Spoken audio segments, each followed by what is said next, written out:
It's nice to be back in your church. I have a real warmth for this community. I've already, in the couple of times I've been here, there have been some beautiful interactions, just getting to know some of you and having, for many of you, a warm welcome when I returned this morning. It wasn't supposed to be 8 weeks between times that I spoke, but you had this candidate, showed up, wanted my spot. I figured I better give it up. And actually, this week I went online and watched the sermon from last week, and then saw that Pastor Brandon's message from the 30th was there as well. So I had a chance to watch it, and man, I like this guy.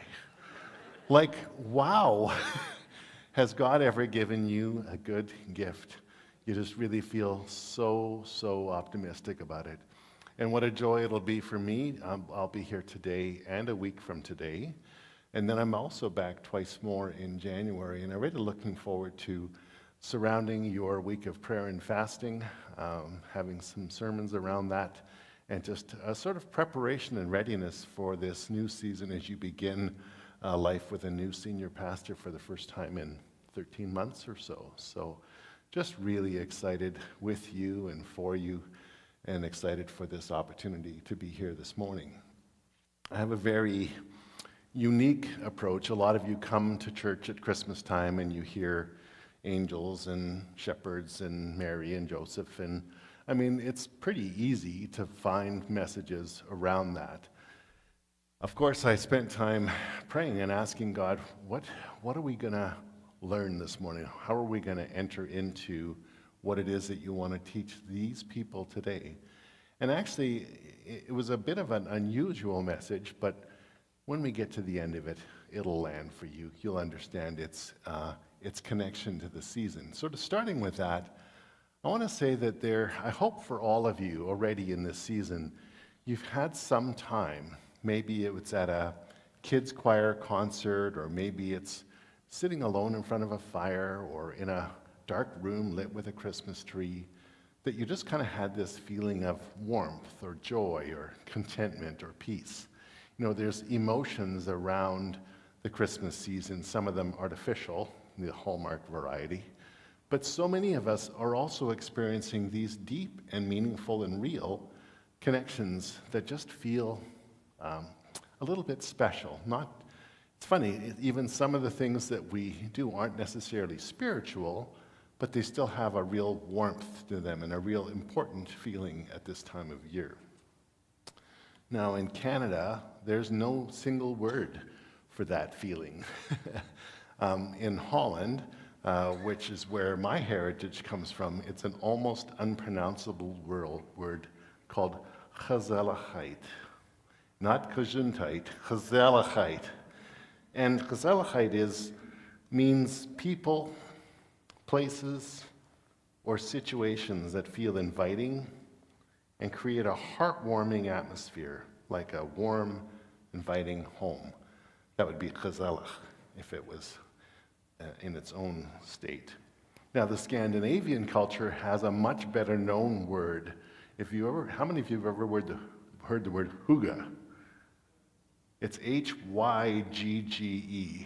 And I actually think who-gah is more descriptive for me when I think about what it feels like at Christmas. And what I love, you're going to love this, the dictionary description of who-gah: a quality of coziness and comfortable conviviality that engenders a feeling of well-being. In a simpler form, it's something that makes you feel nice, cozy, safe, and known. Nice, cozy, safe, and known. Again, the 4 English words for one Norwegian word. It's both Danish and Norwegian. So I shared these words today with you, not to give you a lesson on what words describe the feeling of Christmas, but actually to kind of awaken in you your own connection to this message, that maybe in the last year or even in previous years, you can kind of go back in your mind and think of a time you experienced who-gah, something that was really quite meaningful and important to you. I do so because I actually want to invite you into a new sense of who-gah today, one where you wouldn't have it necessarily in the ambiance of a fire, but you'd actually experience it in your relationship with God through His Spirit. The sense of feeling safe and known, and that it would feel cozy or nice to be with God.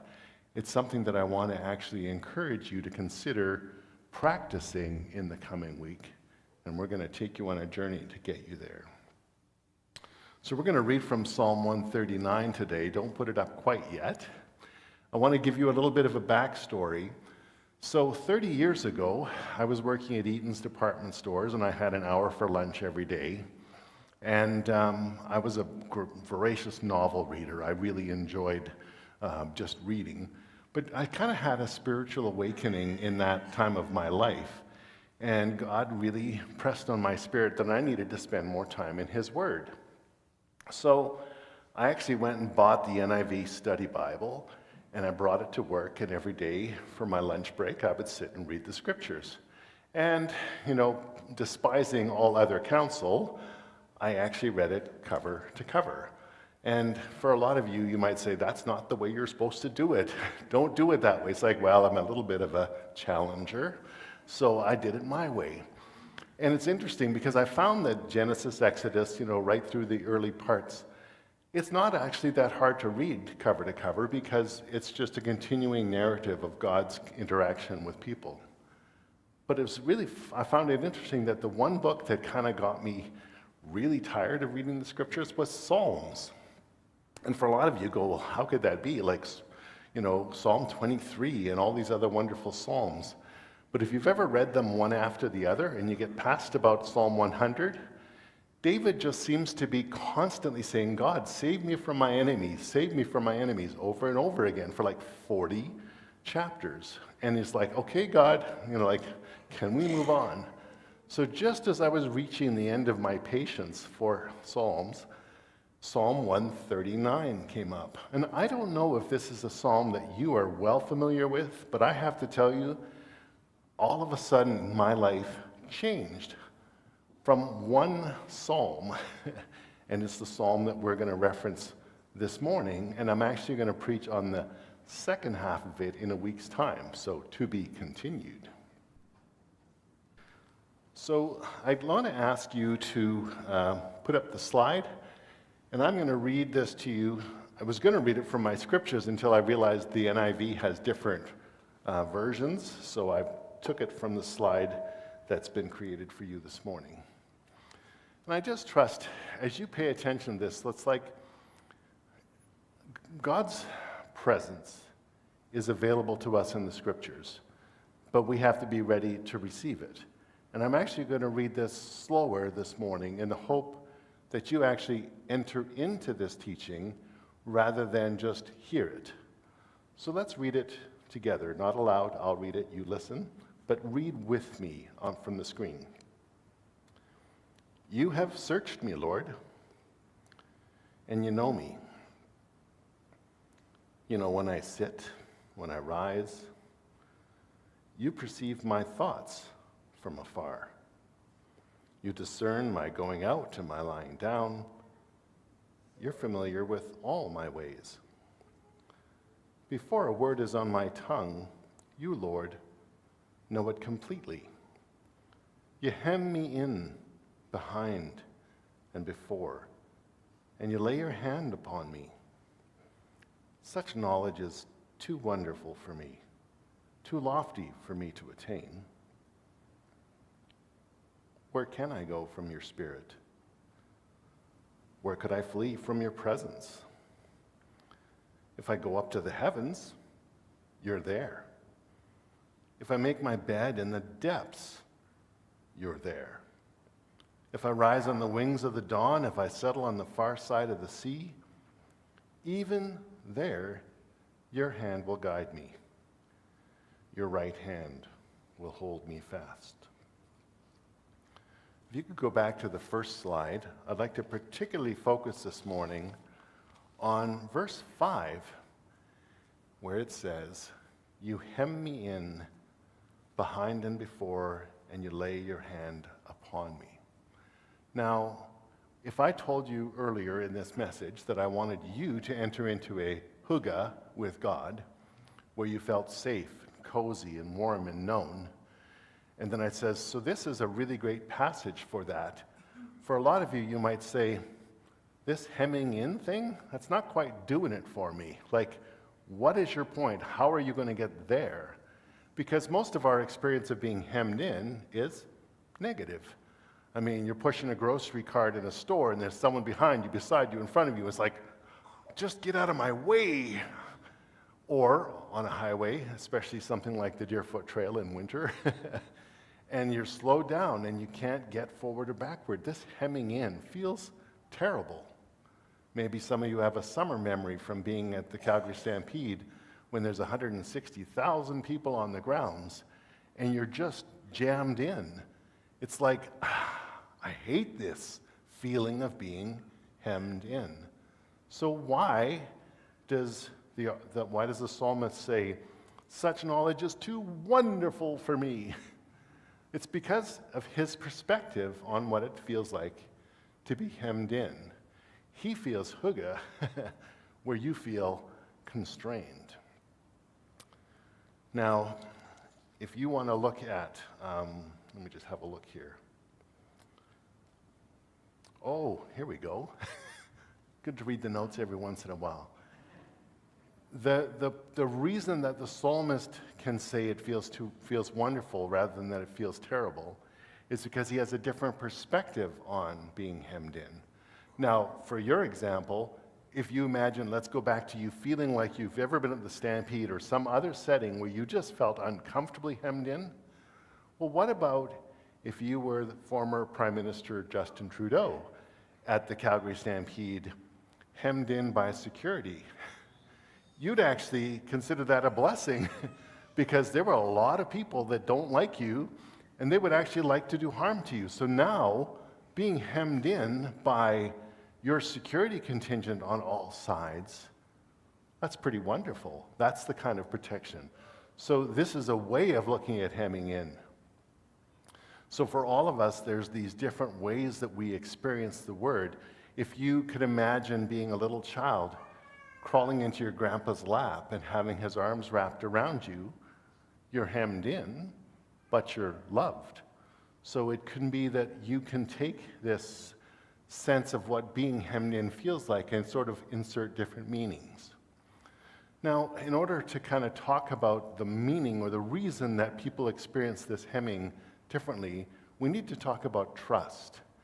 In order to talk about trust in our souls, I want to first talk to you about trust in relationships. It's very important, and again, I hope that you'll follow along with me, because it is difficult to sometimes go, why are you here? Why are you not there? I'm getting there. Come with me. Trust in relationships. All of us have relationships, and we know that trust is variable. So when we start a relationship with someone, trust is not locked on or locked off. It's sort of in the middle. We say, can I trust you with my things I share in confidence? Can I trust you to do what you said you would do? Can I trust you to be kind? And so through the time that we get to know somebody, our trust meter moves. Sometimes we realize a person isn't trustworthy, and we actually say, I can still be in relationship with you, but I'm never going to trust you unequivocally. It's locked off. For others, you may say, you've done nothing to ever show me that my trust in you is not warranted, and it becomes locked on. In the healthiest marriages, that is what's true, is that people have measured the qualities of the other person, and they've said, I trust you no matter what. So for example, if a partner or husband, spouse, friend does something or says something hurtful, you trust that even though it did hurt, that it wasn't the intention of that person, they either didn't know that they were going to hurt you, or they just made a mistake. And you trust that the person is still worth your love and worth your trust, despite the bad thing that's happened. Now, the reason I talk about our human relationships is because we have exactly the same thing that happens in our relationship with God. Almost all of you at some point in your life either made a decision to follow Christ or put your trust in Him, or whatever language there was around a commitment that you made to begin a relationship with God. But even though we've begun a relationship with God, it doesn't mean that we necessarily can trust that this God is trustworthy. And this is, I think, at the crux of the issue this morning, is that just like with human beings, even though we've been walking with God, we may not have actually moved from this meter that says, is He trustworthy? Is He not? Does He say what He said He would do? Does He treat me with kindness? And we actually haven't found our way to trusting God fully. In fact, unfortunately for some of us and for some of the ones we love, a catastrophic event has happened in our world or in the life of someone we love, and it's like, I won't trust a God that lets that happen. That we lock off our trust. We won't offer God our complete trust because, lives are changed. One of my dearest friends in high school lost his slightly older sister to cancer with two young children, a 2-year-old and a 4-year-old. And he said, I'm done with God. I will not follow this God anymore. But his sister's husband still kept himself open to God, showing him the next step. So it's the situation, is God trustworthy or not? We have to decide, is this a God that actually has my best interests at heart? And how do we actually come to know whether God does? Part of it comes from spending time with Him. Because we can read in the Scriptures, and actually reading the Scriptures, sometimes we would say God is not trustworthy, because some of the Scriptures make Him out to be vengeful or hurtful or dangerous. But in our actual lived experience, when we actually take ourselves and be our face-to-face with God, we can actually have the kind of experience that transforms our lives. So David, the psalmist, using him as an example, as a very young boy, he was a shepherd of sheep. And bear and lion attacks happened to try to take the sheep from his sheepfold. And David actually fought off the bear and the lion because he asked God for his help, and God provided the strength that he needed. So David's bear and lion experiences gave him the confidence in God that when he went to face Goliath, he could face him with his full confidence that God would show up and defeat this warrior, despite the fact he was huge and well armored. That same David is the writer of this psalm, where he says, you hem me in behind and before, such knowledge is too wonderful for me. I want to tell you a story about how I came to trust in God. And again, I've mentioned this at other times that I've been here. Some people like stories, some people, why the stories? I'm telling you a story because it's the only way I know how to share and get you to the place where you can understand inside of yourself what I'm trying to help you see. So I've talked about 30 years ago, I began a new level of faith when I started reading the Bible at Eaton's department store. 10 years later, God has done this ridiculous thing, and I'm now the director of Camp Chestermere. Went from commission sales to Christian leadership. I still don't get it, but God's got a great sense of humor. So I am actually leading a camp that's thriving. It's growing every year, and my wife and I are co-leading this camp. We have 6 daughters, 6 teenage daughters, 4 that were born to us, 4 that we were fostering, and two, yes, thank you, Nancy, math, 4 that were born to us, 2 that we were fostering. And it's funny because when someone would look at my life, that sounds admirable, right? That sounds noble. But in actual fact, like a lot of us, appearances are deceiving. And I went away on a personal retreat with God 20 years ago, And that retreat changed my life because I came into it recognizing that the whole world thought one way about me, but I actually knew what was true about me. And the greater truth was that I was profoundly aware of how much I was falling short of what God wanted from me. It's funny, I knew Psalm 139 very well by that time because I'd been reading it for 10 years. And when I went away on my personal retreat, I actually thought I was going to get the treatment that comes at the end of it in verses 23 and 24, which goes, "Search me, O God, and know my heart. Test me and know my anxious thoughts. See if there's any offensive way in me, and lead me in the way everlasting." I figured if I gave God 5 days, that'd be enough time for him to tell me all the ways that I had disappointed him and the ways that I was disappointing him.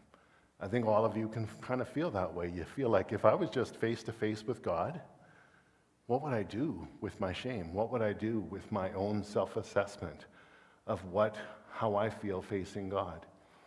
Well, the beautiful thing is that I went away expecting to have that Psalm 23 or Psalm 139, 23, 24 experience of being peeled open and examined and shown where I was falling short.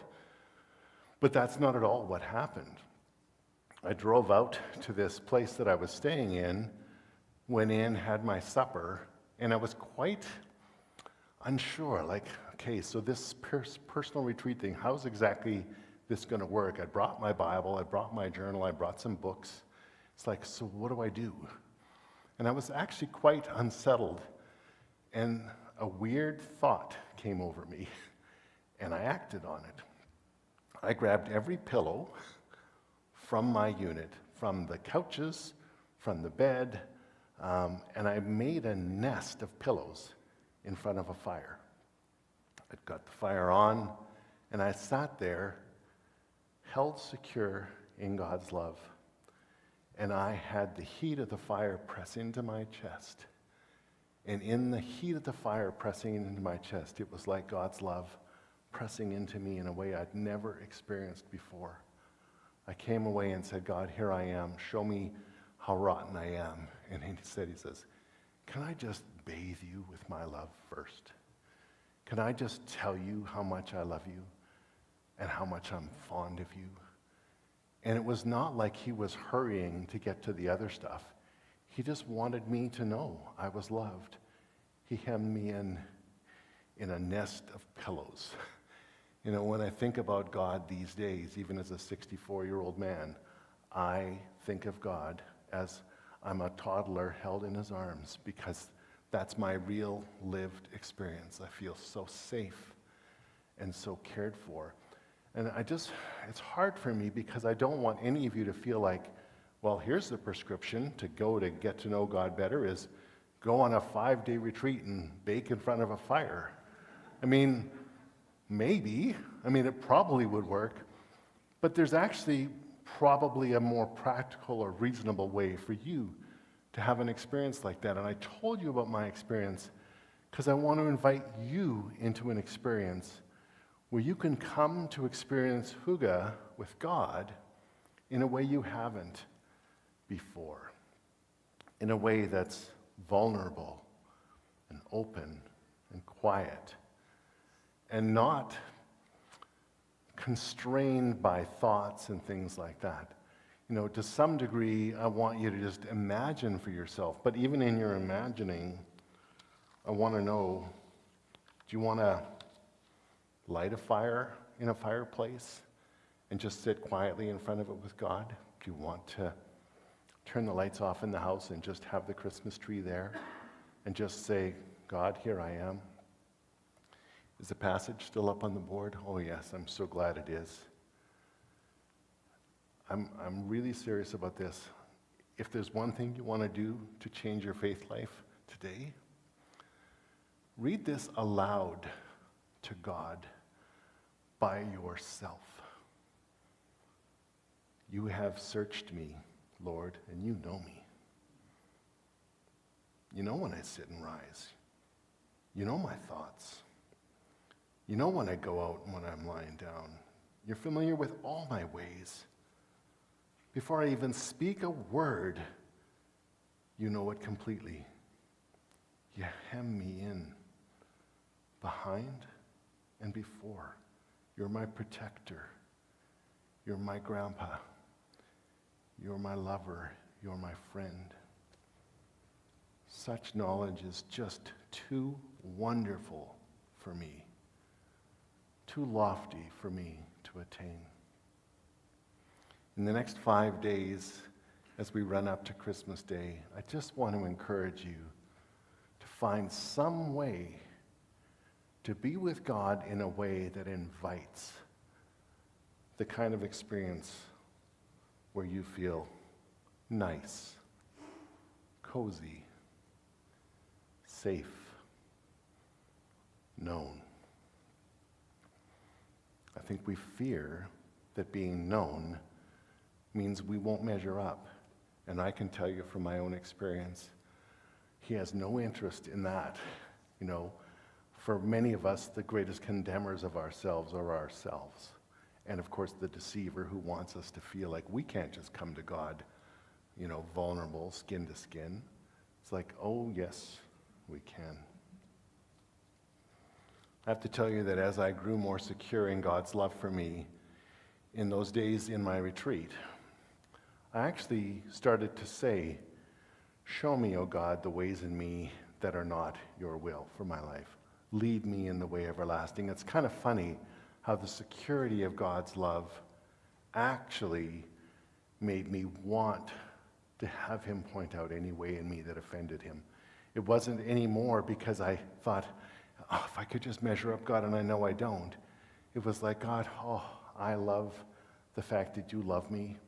It's funny, that experience completely changed my life because as a ministry leader, I was always wanting my board of directors to tell me I was good, or my wife to tell me I was good, or my kids, or someone had to. I was addicted to words of affirmation.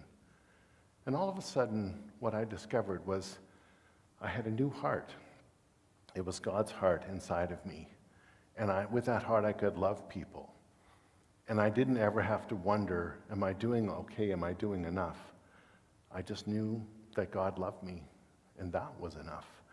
And people say that all the time, but I need to say it's absolutely true. If you can feel in your body this who-gah, this sense of being safe and known by God, it transforms everything. So as you go into the rest of your Christmas week, trust that you will have moments with family. You'll have moments of music. You know, honestly, for some of you, what you need instead of Scripture is you need your worship, the things that bring life to you. There's a song called Grateful that, you know, all my words fall short. I've got nothing new. You know, how can I express my gratitude? Like, enter into the song, the words of a song that you can speak to God, and let those words guide your thoughts and your intentions towards Him. So I pray that in these days coming up to Christmas, you'll find that way to experience who-gah with your Creator. I'm going to say the words for the last time. I want you to feel nice. I want you to feel cozy. I want you to feel safe. I want you to feel known as you spend times with the Spirit, with your Father, with your friend. I'm going to end this morning in a way that I always do. And I'm going to ask you all, what invitation are you receiving from God this morning?